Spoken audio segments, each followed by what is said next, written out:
الحاقة ما الحاقة وما أدراك ما الحاقة كذبت ثمود وعاد بالقارعة فأما ثمود فأهلكوا بالطاغية وأما عاد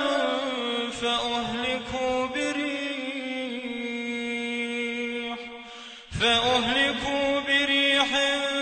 صرصر عاتية سخرها عليهم 7 ليال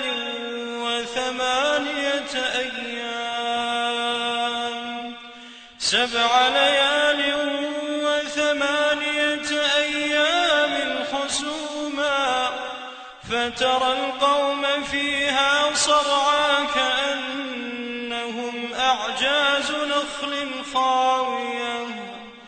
فهل ترى لهم من باقية وجاء فرعون ومن قبله والمؤتفكات بالخاطئة فعصوا رسول ربهم فأخذهم أخذة رابية إنا لما طغى الماء حملناكم في الجارية لنجعلها لكم تذكرة وتعيها أذن واعية فإذا نفخ في الصور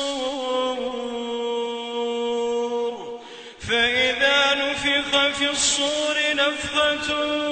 واحدة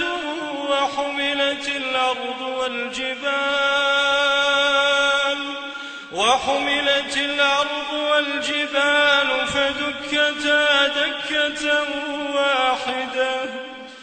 فيومئذ وقعت الواقعة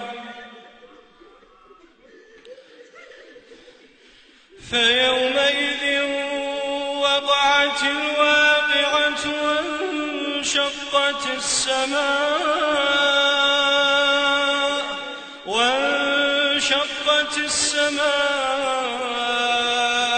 فهي يومئذ واهية والملك على أرجائها ويحمل عرش ربك فوقهم يومئذ 8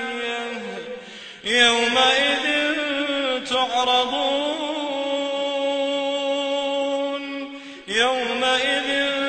تعرضون لا تخفى منكم خافية فأما من أوتي كتابه بيمينه فيقول هاؤم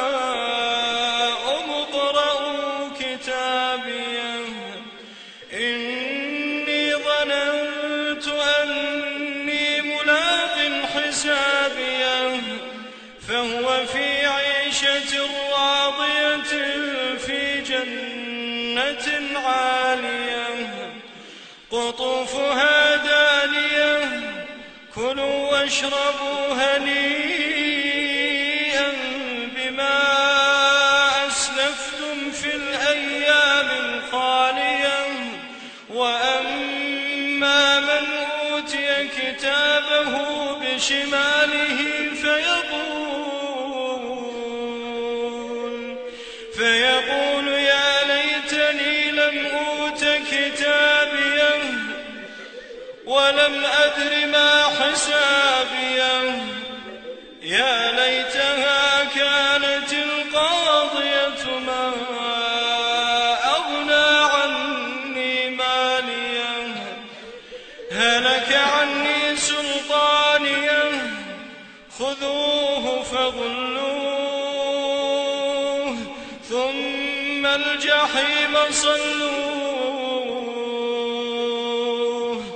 ثم في سلسلة ذرعها 70 ذراعا فاسلكوه إنه كان لا يؤمن بالله العظيم إنه كان لا يؤمن بالله العظيم ولا يحض على طعام المسكين فليس له